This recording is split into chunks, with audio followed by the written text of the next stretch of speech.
जब नई मिल चुकी है पूर्वांचल की, इसको लेकर एक बड़ी रैली होने जा रही है। इस रैली को लेकर क्या जानकारी, और जानकारी ये भी है कि प्रधानमंत्री नरेंद्र मोदी को भी इस दौरान इनवाइट किया जाएगा।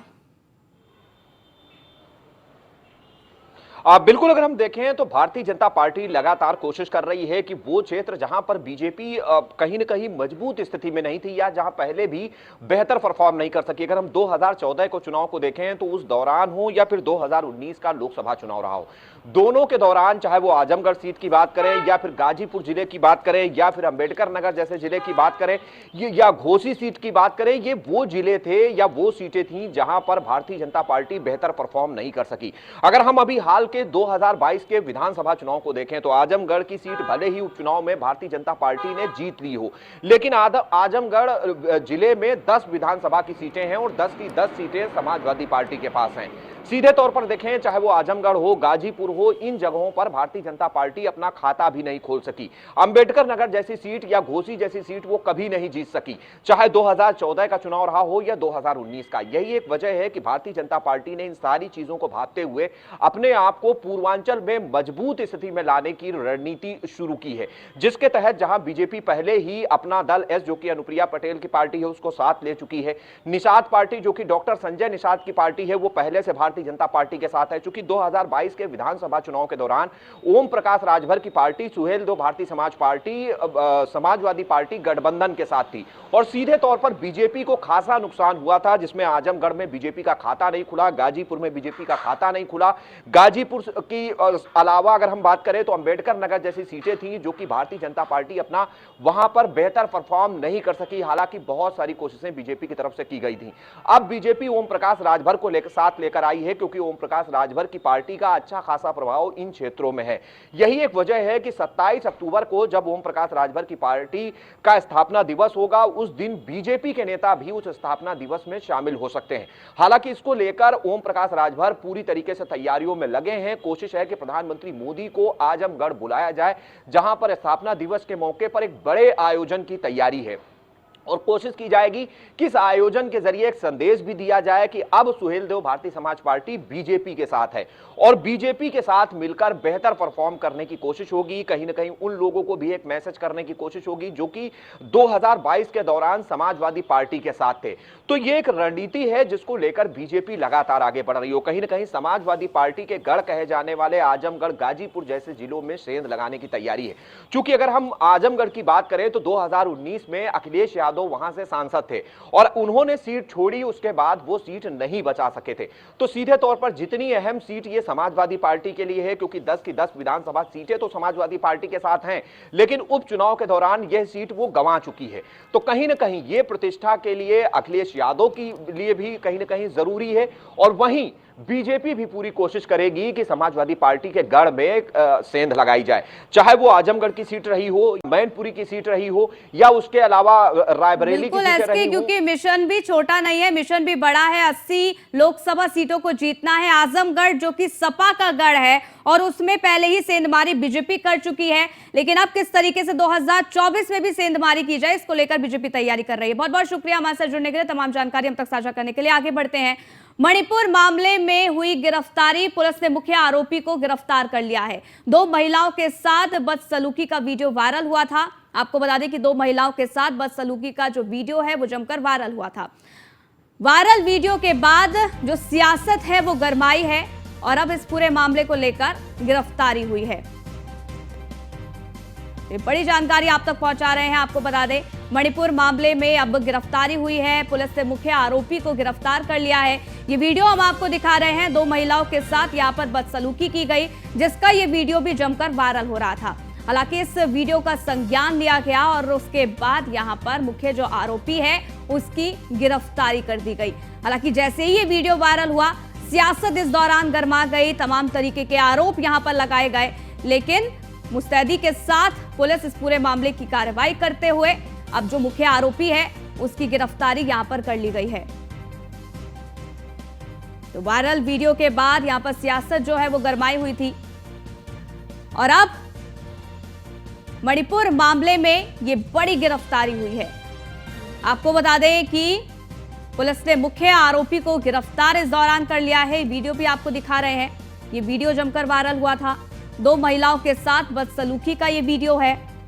इस वीडियो के सामने आने के बाद जो सियासत है वो गर्मा गई थी। महिलाओं को निवस्त्र घुमाने का ये वीडियो था जो कि जमकर वायरल हो रहा था। अब इस वायरल वीडियो के बाद सियासत भी गरमाई।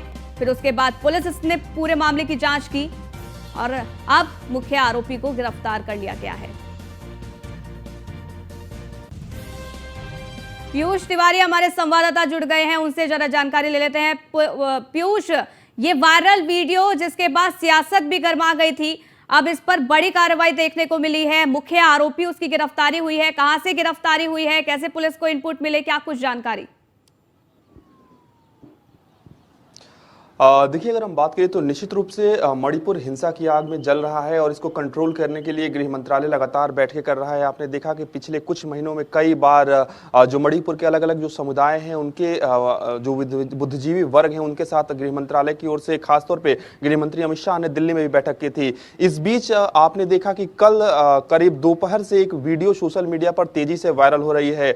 हालांकि केंद्र सरकार की ओर से सीधे तौर पर सोशल मीडिया प्लेटफॉर्म्स को भी पत्र लिखा गया है और सीधे तौर पे कहा गया है कि किसी भी तरीके से इस वीडियो को सर्कुलेट करने से रोका जाए, क्योंकि कहा जा रहा है कि ये वीडियो करीब 2 महीने पुराना है। हालांकि सबसे बड़ा प्रश्न चिन्ह उठता है कि अगर ये वीडियो 2 महीने पुराना भी है तो किस तरीके से 2 महिलाओं के साथ कहीं ना कहीं अत्याचार किया जा रहा है और पूरी तरीके से जो भीड़ है वो बेशर्म भीड़ कहीं ना कहीं आप उस वीडियो में देख रही हैं। तो निश्चित रूप से इसको लेकर देश भर में मांग उठी है और सबसे बड़ी बात है कि एक आरोपी की गिरफ्तारी हुई है जो बताया जा रहा है कि वो मुख्य आरोपी है।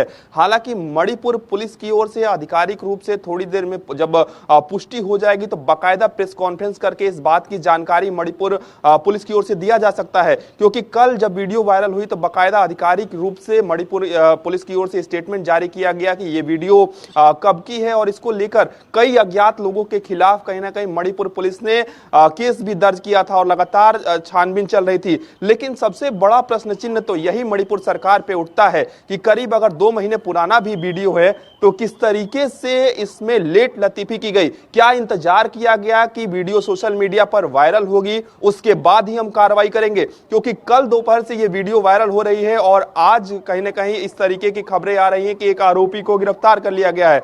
सबसे बड़ा सवाल है कि मानसून सत्र चूंकि चल रहा है और कई विपक्षी दलों की अगर हम बात करें, उनके जो सांसद हैं उन्होंने स्थगन प्रस्ताव दिया है और सबसे बड़ी बात है कि कई सांसद ये भी चाहते हैं कि मणिपुर मामले पर पूरी तरीके से चर्चा हो, क्योंकि थोड़ी देर में प्रधानमंत्री भी मीडिया को संबोधित करेंगे और संभवतः आमतौर पे जो प्रक्रिया होती है कि संसद के सत्र शुरू होने से पहले प्रधानमंत्री मीडिया को संबोधित करते हैं और कहते हैं सभी जो दल होते हैं कि सुचारू रूप से इस संसद के सत्र को चलने दिया जाए।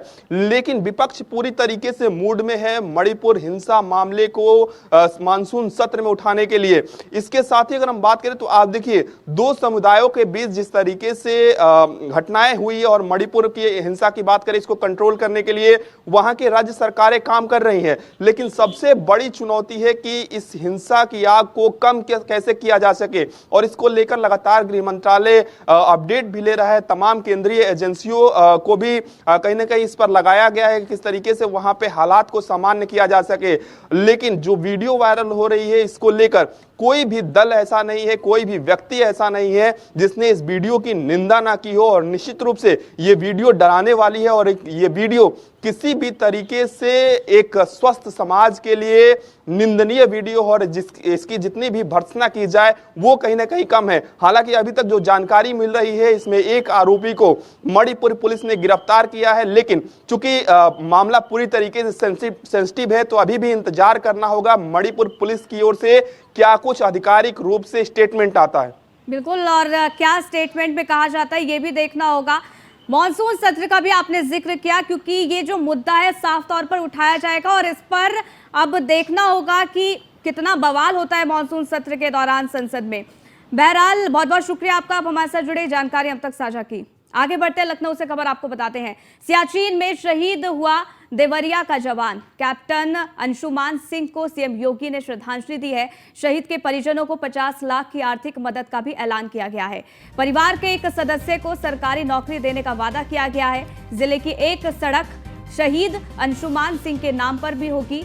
शोक की इस घड़ी में सरकार शहीद के परिजनों के साथ है, ये सीएम योगी आदित्यनाथ ने ट्वीट कर जानकारी दी है। तो सीएम योगी आदित्यनाथ ने श्रद्धांजलि दी। कैप्टन अंशुमान सिंह को सीएम योगी आदित्यनाथ ने श्रद्धांजलि दी है। सियाचिन में शहीद हुआ देवरिया का जवान, और आपको बता दें कि कैप्टन अंशुमान सिंह को सीएम योगी आदित्यनाथ ने श्रद्धांजलि दी है। शहीद के परिजनों को 50 लाख की आर्थिक मदद भी दी जाएगी, इसका ऐलान भी कर दिया गया है। परिवार के एक सदस्य को सरकारी नौकरी देने का भी यहां पर सरकार की तरफ से वादा किया गया है। जिले की एक सड़क शहीद अंशुमान सिंह के नाम पर भी होगी। वहीं आपको बता दें कि शोक की इस घड़ी में सरकार शहीद के परिजनों के साथ है, ये सीएम योगी आदित्यनाथ ने कहा है। तो यहां पर आपको बता दें कि सीएम योगी आदित्यनाथ ने शोक प्रकट किया है, अपनी संवेदना प्रकट की है, और साथ ही साथ ये ऐलान किया है कि शहीद के परिजनों को 50 लाख आर्थिक मदद दी जाएगी। एसके वाजपेयी हमारे संवाददाता जुड़ गए, उनसे ज्यादा जानकारी ले लेते हैं।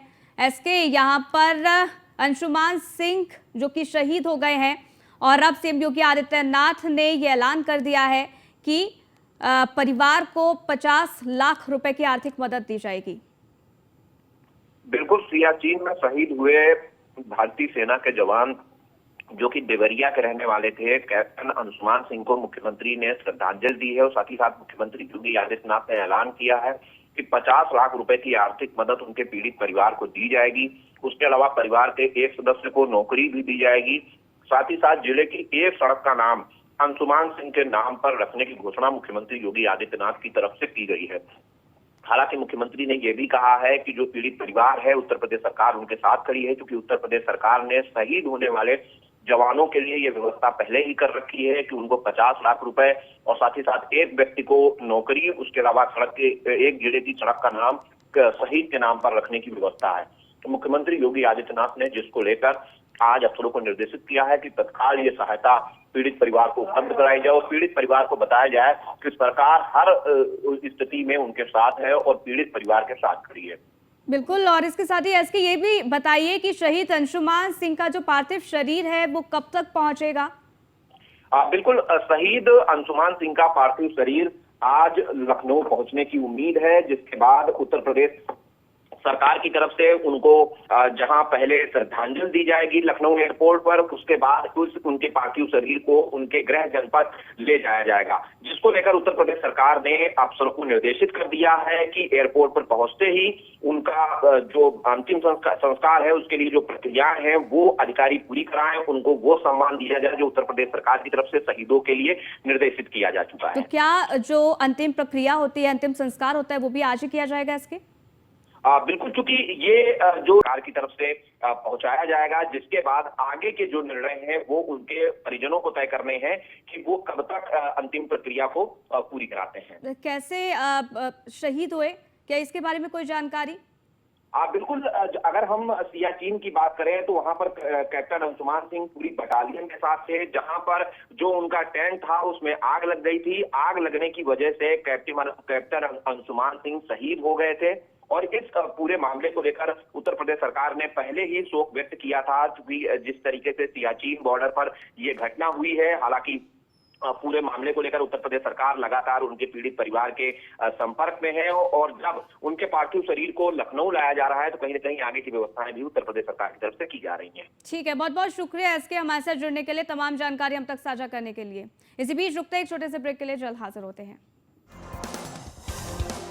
देश की बहुत सदियों पुरानी है, उसको अब कानूनी आधार देते हुए मीडिएशन बिल लाने की दिशा में इस सत्र का बहुत बड़ा उपयोग है, जो अनेक विवादों से सामान्य मानवीय से लेकर के असामान्य संजोगों को भी मिल बैठकर के सुलझाने का एक मजबूत नींव बनाएगा। इसी प्रकार से डेंटल मिशन को लेकर के एक बिल जो हमारे डेंटल कॉलेजेस के लेकर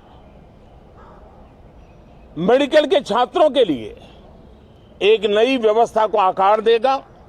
ऐसे अनेक महत्वपूर्ण बिल इस बार इस सत्र में संसद में आ रहे हैं, तब ये जनहित के हैं, ये युवा हित के हैं, ये भारत के उज्जवल भविष्य के लिए है। मुझे विश्वास है कि सदन में गंभीरतापूर्वक इन बिलों पर चर्चा करके हम बहुत तेजी से राष्ट्रहित के महत्वपूर्ण कदमों को आगे बढ़ाएंगे। साथियों, आज जब मैं आपके बीच आया हूं, इस लोकतंत्र के मंदिर के पास खड़ा हूं, तब मेरा हृदय पीड़ा से भरा हुआ है, क्रोध से भरा हुआ है। मणिपुर की जो घटना सामने आई है, किसी भी सभ्य समाज के लिए यह शर्मसार करने वाली घटना है।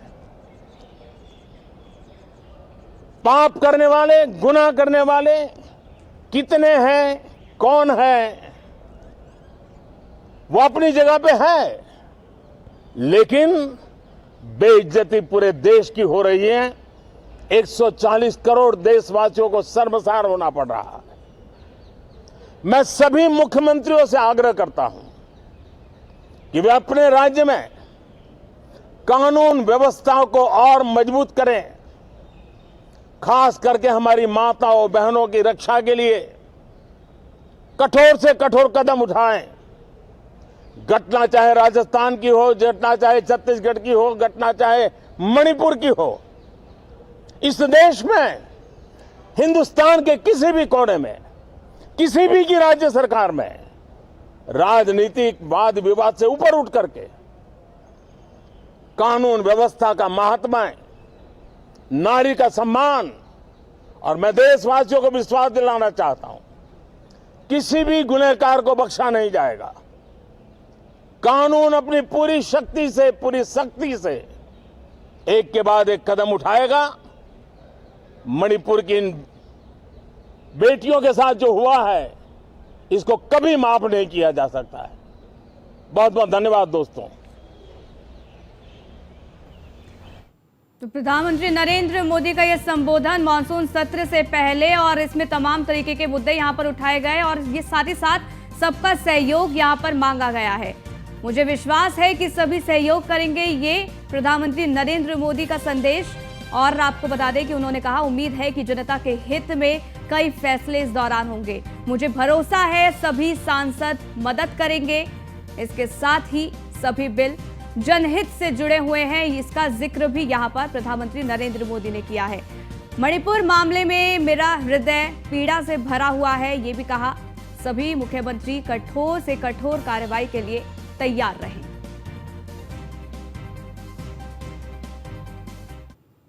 आगे बढ़ते हैं। मणिपुर मामले में हुई गिरफ्तारी, पुलिस ने मुख्य आरोपी को गिरफ्तार कर लिया है। 2 महिलाओं के साथ बदसलूकी का वीडियो वायरल हुआ था, और इस वीडियो में सामने आने के बाद अब ये बड़ी कार्रवाई की गई है। वायरल वीडियो के बाद सियासत में इस दौरान गरमाई, और ये वीडियो भी लगातार आपको दिखा रहे हैं।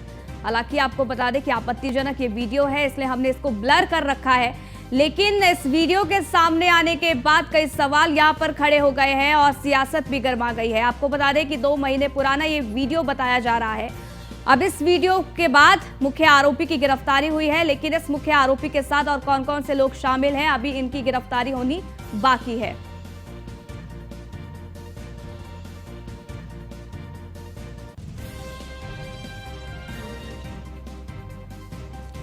तो वही देखिए, वायरल वीडियो का मुख्य आरोपी जो है वो अरेस्ट हो गया है। ये जो वीडियो वो वायरल हो रहा था। हालांकि पीएम नरेंद्र मोदी ने भी साफ तौर पर कहा है कि मेरा हृदय इस वीडियो के बाद से बेहद यहां पर गंभीर है, और इस पूरे मामले को लेकर गंभीर कार्रवाई भी की जाएगी। पीयूष तिवारी हमारे संवाददाता जुड़ गए, उनसे ज्यादा जानकारी ले लेते हैं। पीयूष, यहाँ पर इस वीडियो के वायरल होने के बाद जहां एक और मुख्य आरोपी की गिरफ्तारी हो गई है, तो वहीं अभी मानसून सत्र से पहले प्रधानमंत्री नरेंद्र मोदी का संबोधन भी हुआ था, और उस दौरान पीएम नरेंद्र मोदी ने इस वीडियो का जिक्र किया और कहा कि इससे उनको बहुत ज्यादा ठेस पहुंची है। अब जो भी इसका आरोपी होगा उस पर कड़ी कार्रवाई की जाएगी, ये भी प्रधानमंत्री नरेंद्र मोदी ने कहा। बिल्कुल, अगर हम बात करें तो इस वीडियो ने पूरे देश को झकझोर कर रख दिया था, और कहीं ना कहीं इस प्रधानमंत्री के इस संबोधन के जरिए आप अंदाजा लगाइए कि किस तरीके से प्रधानमंत्री संदेश दे रहे हैं। प्रधानमंत्री ने सीधे तौर पे कहा कि आरोपी एक हो या कई हो, इस घटना ने पूरे देश को झकझोर कर रख दिया है। 140 करोड़ जो देशवासी हैं इस घटना से शर्मसार है। इसके साथ ही उन्होंने कहा कि जो संबंधित जो राज्य के मुख्यमंत्री हैं और उनको कहीं ना कहीं कड़ी कार्रवाई करनी चाहिए। तो एक बड़ा संदेश प्रधानमंत्री नरेंद्र मोदी की ओर से मणिपुर हिंसा मामले में दिया गया, क्योंकि तमाम जो लोग हैं, चाहे विपक्ष की बात करें और खासतौर पर सत्ता पक्ष की ओर से भी आवाज उठ रही थी कि इस पूरे मामले में मणिपुर सरकार पूरी तरीके से कार्रवाई करे। और निश्चित रूप से यह घटना पूरे देश को शर्मसार करने वाली घटना है। घटना पुरानी हो नई हो इससे फर्क नहीं पड़ता है, लेकिन जिस तरीके से इस वीडियो में 2 महिलाओं के साथ अत्याचार किया जा रहा है, निश्चित रूप से कल से ही जब से ये वीडियो सामने आई है,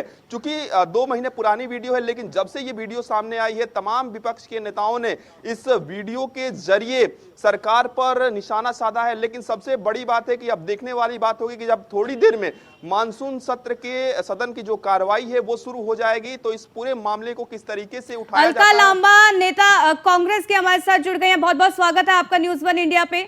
आप लगातार मणिपुर का मुद्दा उठा रहे थे क्योंकि मॉनसून सत्र की आज से शुरुआत होने वाली है। इससे पहले प्रधानमंत्री नरेंद्र मोदी का संबोधन हुआ और उन्होंने इस मुद्दे को उठाया। जो वायरल वीडियो हो रहा है उसके बारे में उन्होंने कहा कि जो भी इसका दोषी होगा उस पर सख्त से सख्त कार्रवाई की जाएगी। इस पर आपका क्या कहना है?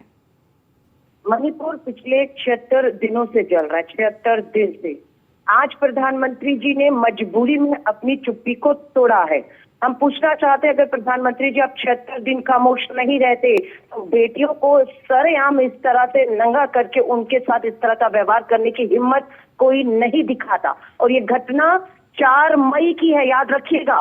ये कल देश के सामने आए, शर्मसार हुई तब जवाब दे रहे हैं, वरना 4 मई की घटना होती है, 18 को FIR होती है और अभी तक एक भी अपराधी जो है, जो तस्वीरों में दिख रहा है, पकड़ा नहीं गया है। वो आजादी से मणिपुर में घूम रहे हैं और हिंसा कर रहे हैं और बेटियों पर आक्रमण हो रहा है। तो अलका जी, यहाँ पर एक जो मुख्य आरोपी है उसकी गिरफ्तारी भी हो गई है। मैं आपको करेक्ट करना चाहूंगी। कितने आरोपी दिख रहे हैं आपको? एक ही दिख रहा है, एक ही है। 2 महिलाएं हैं और चारों तरफ से पकड़ा गया है। और कब गिरफ्तारी हुई? रात तक कोई गिरफ्तारी नहीं थी।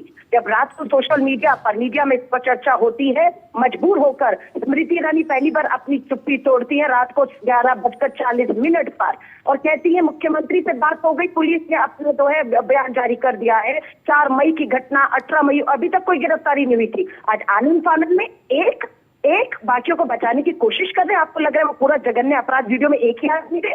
कौन है बाकी लोग? चेहरे साफ है इसीलिए बचाया जा रहा है। बहुत दुर्भाग्यपूर्ण है जो कुछ भी मणिपुर के साथ हो रहा है, बहुत दुर्भाग्यपूर्ण है। इस देश के ऊपर एक कलंक जो है वो मणिपुर डबल इंजन की सरकार भाजपा जो है वो लगा रही है। क्यों जरूरत पड़ती है यूरोपियन यूनियन को अपनी सदन में हमारे देश के मामलों को उठाने की? कैसे हिम्मत होगी? किसने मौका दिया यूरोपियन यूनियन को हमारी मणिपुर, हमारी धरती के इस मुद्दे को उठाने को? क्योंकि हमारी सरकार, हमारे प्रधानमंत्री खामोश है, मौन है, आज तक नहीं बोले। आज मजबूर हुए हैं तो बोलना पड़ा है। लेकिन क्या कहा? सिर्फ एक मामला है, ये तो एक वीडियो आया है आपके सामने। ना जाने कितने वीडियो जो है अभी सोशल मीडिया, वहां पर टोटल नेट बंद कर दिया गया है। ये तो एक आधा वीडियो 2 महीने के बाद आपके पास पहुंच गया है। सच्चाई से आप और हम अभी कोसों दूर हैं। सच्चाई इससे भी भयानक है मणिपुर की। अलका जी, राहुल गांधी जी होकर आए हैं, वहां पर गए हैं और राहत कैंपों में देखा है जख्मों को, बयान किया था। वहां की राज्यपाल का धन्यवाद करते हैं, महिला थी, संवेदनशीलता थी, राहुल गांधी जी को मिली। राहुल गांधी जी की बात सुनी कि कैसे वहां पर जो है राहत शिविर, उसमें कितनी पीड़ा में है लोग। लेकिन प्रधानमंत्री जी, देश की महिला बाल विकास मंत्री, महिला आयोग, देखा आपने मणिपुर की सड़कों पर इन्हें जाकर न्याय के लिए, या फिर 2 समुदाय जो आप भिड़वा रहे हैं उनके शांति की अपील करते हुए प्रधानमंत्री जी को एक बार देखा 76 दिनों में। हिम्मत करिए, प्रधानमंत्री जी का नाम लेकर बेटी बचाओ का नारा दिया था, प्रधानमंत्री जी का नाम लेकर हिम्मत करिए उनसे पूछने की, हिम्मत करिए, सीधा नाम लीजिए, याद दिलाइए उन्हें लाल किले की प्राचीर से उनके दिए हुए बेटी बचाओ के नारों को। ब्रजभूषण सांसद इसी पार्लियामेंट में आज फिर खड़ा होगा। हमारी रेसलर बेटियां न्याय मांगती रही, सुप्रीम कोर्ट की दबाव के बाद FIR होती है, दबाव के बाद, और पुलिस की चार्जशीट में साफ होता है कि उनके खिलाफ सबूत है, कार्रवाई होनी चाहिए और सजा भी होनी चाहिए। ठीक है अलका जी, अब देखना होगा कि मॉनसून सत्र के समय और किस तरीके से कांग्रेस पार्टी इस पूरे मुद्दे को उठाती है। बहुत बहुत शुक्रिया आपका, आप हमारे साथ जुड़े। पीयूष लगातार हमारे साथ बने हुए। पीयूष, यहाँ पर अब कांग्रेस की तरफ से साफ तौर पर यह कहा जा रहा है कि कई महीने बीत चुके हैं, लेकिन यहाँ पर प्रधानमंत्री नरेंद्र मोदी ने अपनी चुप्पी आज तोड़ी है। मॉनसून सत्र के दौरान अब ये पूरा मुद्दा गरमाने वाला है, ये तो इससे साफ हो गया है। देखिए, अगर हम बात करें तो निश्चित रूप से सवाल सरकार से पूछे जाएंगे और सवाल पूछे जाना भी लाजमी है, और जिस तरीके से कल सवाल पूछे जा रहे हैं। लेकिन आप देखिए, चूंकि सवाल कब पूछे जा रहे हैं, वीडियो 2 महीना पुराना है, लेकिन कल से वायरल हुई, तब से कहीं ना कहीं लोगों के संज्ञान में आया कि ऐसी स्थितियां भी वहां पे हैं। अभी तक ये स्थिति वहां पे बनी हुई थी, या ऐसी खबरें आ रही थी कि वहां पे हिंसा है। आपने देखा कि राज्य मंत्री का घर वहां पे जलाया गया, राजकुमार रंजन का, और तमाम हिंसा की खबरें आए। लेकिन ये जो विभत्स तस्वीर और वीडियो के जरिए निकलकर सामने आई है, इसके बाद पूरा देश गुस्से में है। और इसी की बानगी भी देखने को मिली कि प्रधानमंत्री भी एक तरीके से, उन्होंने जब प्रेस कॉन्फ्रेंस की तो उन्होंने गुस्से में कहा कि पूरा देश, करीब 140 करोड़ लोग इस घटना से शर्मसार हैं और संबंधित राज्यों के मुख्यमंत्रियों को कड़ी कार्रवाई करनी चाहिए। और सबसे बड़ी बात है कि अब चूंकि मानसून सत्र का आगाज हो गया है, सदन में कार्रवाई थोड़ी देर में शुरू हो जाएगी, तो अब देखने वाली बात होगी कि कौन कौन से सांसद किस तरीके से इस आवाज को उठाते हैं और सरकार की ओर से कौन सामने आता है इसके लिए जवाब देने के लिए। क्योंकि मामला बड़ा है और निश्चित रूप से देश का हर एक नागरिक इस घटना को देखकर शर्मसार है और कार्रवाई की मांग कर रहा है। और सरकारों की अगर हम बात करें तो कांग्रेस पार्टी लगातार सवाल उठा रही है, लेकिन सबसे बड़ी बात है कि केंद्र सरकार की ओर से कोशिशें तो की जा रही थी, लगातार एक के बाद एक बैक टू बैक गृह मंत्रालय की ओर से बैठकें हो रही थी, तमाम जो सुरक्षा एजेंसियां हैं उनको वहां पे भेजा गया है। इसके साथ ही तमाम अधिकारियों को अलर्ट रखा गया है और पूरी तरीके से गृह मंत्रालय इस पर नजर बनाया हुआ है। लेकिन तब भी कहीं ना कहीं मणिपुर की हिंसा की जो आग है वो खत्म नहीं हो रही है। हालांकि दावा किया जा रहा है कम जरूर हो गई है और निश्चित रूप से कई वहां पे महत्वपूर्ण फैसले लिए गए, लेकिन ये वीडियो चूंकि वायरल हुई है, इसके बाद निश्चित रूप से मणिपुर सरकार पर एक बड़ा प्रश्न ये पूरा मुद्दा गरमाने वाला है। हालांकि यहाँ पर प्रधानमंत्री नरेंद्र मोदी ने सहयोग की बात जरूर कही है, लेकिन हंगामेदार ये सत्र रहने वाला है, इसमें कोई दो राय नहीं है। बहुत बहुत शुक्रिया आपका, आप हमारे साथ जुड़े, जानकारी हम तक साझा की। आगे बढ़ते हैं। ऑल इंडिया मुस्लिम जमात के राष्ट्रीय अध्यक्ष मौलाना शहाबुद्दीन रजवी बरेलवी ने प्रेस कॉन्फ्रेंस की है। आपको बता दें कि इस दौरान एक बयान जारी करते हुए कांग्रेस और उनके गठबंधन पर करार प्रहार भी उन्होंने किया है। कल कर्नाटक की राजधानी बेंगलौर में कांग्रेस पार्टी द्वारा बुलाई गई बैठक में तमाम अपोजिशन पार्टियों के नुमाइंदे शामिल हुए, जिसमें 2024 के लोकसभा चुनाव को लेकर रणनीति बनाई गई। इस पर मौलाना ने कहा है कि कांग्रेस पार्टी और उनके गठबंधन के तमाम लीडर अपने अपने स्वार्थ के लिए काम कर रहे हैं। वहीं आपको बता दें कि इनको मुसलमानों के मसाइल से कोई मतलब नहीं है। ये लोग 20% मुसलमानों का एक तरफा वोट चाहते हैं। इसके साथ ही मौलाना ने कांग्रेस पार्टी और उनके गठबंधन से पूछा है कि समान नागरिक संहिता के मुद्दे पर क्या कांग्रेस मुसलमानों के साथ खड़ी है या भारत सरकार के साथ। यूसीसी पर कांग्रेस और गठबंधन अपना नजरिया स्पष्ट करे।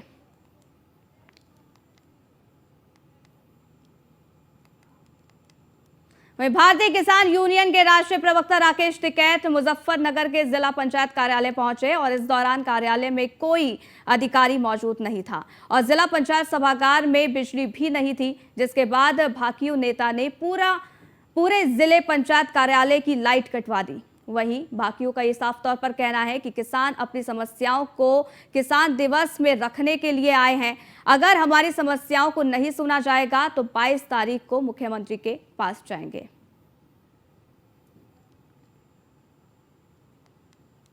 लखीमपुर खीरी से तलाक और हलाला मामला सामने आया है। तलाक के बाद महिला का हलाला कराया गया।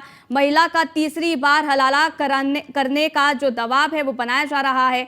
पहले तलाक फिर हलाला के बाद निकाह कराया गया। दूसरी बार पति ने बहनोई से करवाया हलाला। निकाह के बाद पति ने 2 बार तलाक दिया।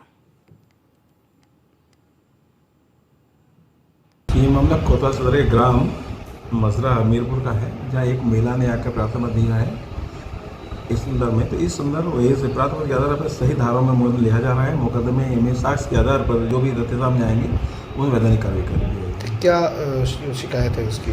शिकायत उसकी है कि देश की बात है और हलाले की बात कर रही है प्रार्थना पत्र में, लेकिन इसमें मुकदमा लिखा जा रहा है मुकदमे में जो सही एक शख्स आएगा उसके आधार पर वैधानिक कार्रवाई की जाएगी। ये मामला कोतवाल सदर के ग्राम मसरा हमीरपुर। हमारी शादी साहिब के संग हुई थी, उन्होंने छोड़ दिया, फिर अपने बहनोई इलियास के संग हलाला किया, फिर दोबारा अपने संग निकाह कर लिया, फिर दोबारा छोड़ा 2020 में, और फिर तीसरी मर्तबा हलाला का नंबर आया। सास ने हमको खूब पढ़ाया, कर लो हम अपने घर चले। वहीं सहारनपुर में अवर अभियंता प्रमोद कुमार नदी में बहे बिजली आपूर्ति ठीक करने गए थे। जेई प्रमोद कुमार खंबे पर लाइन ठीक करते वक्त पैर फिसला था। गोताखोर कर रहे जूनियर इंजीनियर की तलाश। अब ये देखिए, अहम जानकारी आप तक पहुंचा रहे हैं। हालांकि आगे बढ़ते हैं और पीलीभीत से खबर आपको बताते हैं, जहां महिला जिला अस्पताल में एक पीड़िता ने डॉक्टर और स्टाफ पर लापरवाही का आरोप लगाया है। बता दें कि पीड़िता ने मुख्यमंत्री और डीएम से शिकायत करते हुए दोषियों के खिलाफ सख्त कार्रवाई की बात भी कही है। श्रद्धा शर्मा का कहना है कि जिला महिला अस्पताल के स्टाफ की लापरवाही की वजह से ऑपरेशन के बाद उसे अपनी बच्चेदानी निकलवानी पड़ी। मेरी पत्नी श्रद्धा शर्मा, जिसको मैं 3 तारीख को प्रसव हेतु जिला महिला अस्पताल पीलीभीत लेके गया था, जहां पर मैंने उसको एडमिट कराया। इसके उपरांत वहाँ के मुख्य डॉक्टर मुझको एक दूसरे रूम में ले जाकर 3700 रुपये मुझसे लेने के बाद ऑपरेशन की तैयारी शुरू कर दी। ऑपरेशन करने के बाद मेरे बेटे का जन्म हुआ।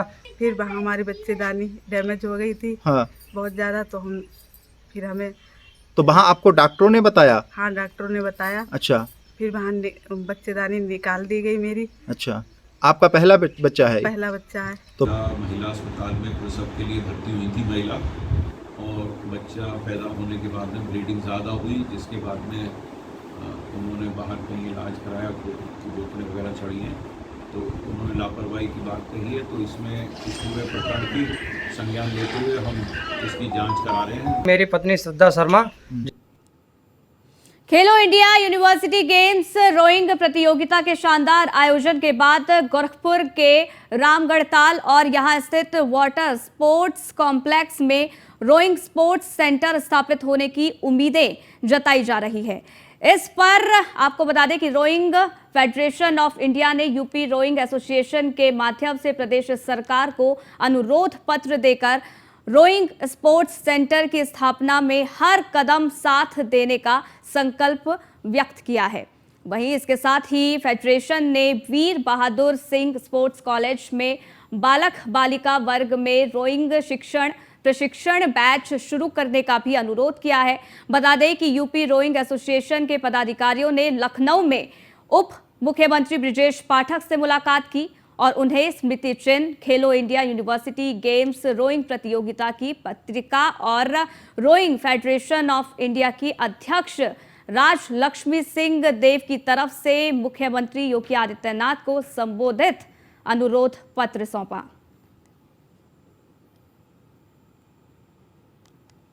वहीं उत्तर प्रदेश के कई जिलों में 72 घंटे के लिए बारिश को लेकर मौसम विभाग ने अलर्ट जारी किया है। वहीं गोरखपुर में बारिश के अलर्ट के बाद प्रशासन कितना तैयार है, इसको लेकर न्यूज़ 1 इंडिया संवाददाता ने बाढ़ खंड अधिशासी अभियंता से खास बातचीत की है। आइए आपको सुनाते हैं।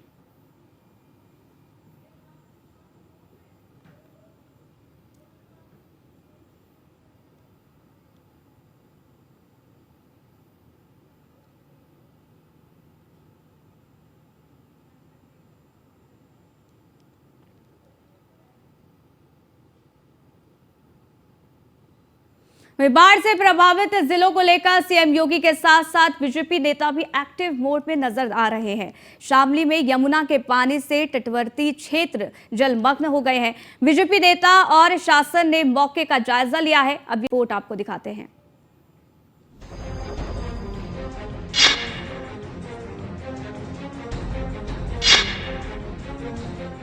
कुदरत के कहर ने देश के कई राज्यों को अपने आगोश में ले लिया है।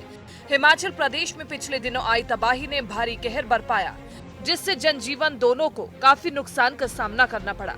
वहीं आसमानी आफत के रूप में आए सैलाब ने हिमाचल प्रदेश के साथ साथ कई राज्यों को प्रभावित किया। भारी बारिश के बाद आई बाढ़ ने अपना रौद्र रूप दिखाया, जिससे दिल्ली कई दिनों तक डूबी रही। वहीं हम बात करें उत्तर प्रदेश की, तो यहाँ भी कई जिले बाढ़ से प्रभावित हुए। बाढ़ से उफान में डूबे क्षेत्रों को लेकर सीएम योगी सख्त हैं और लगातार हवाई सर्वेक्षण कर रहे हैं। पिछले दिनों सीएम योगी ने सहारनपुर, मुजफ्फर। तो इस बुलेटिन में फिलहाल के लिए बस इतना ही। रुकेंगे एक छोटे से ब्रेक के लिए। देखते रहिए न्यूज़ 1 इंडिया।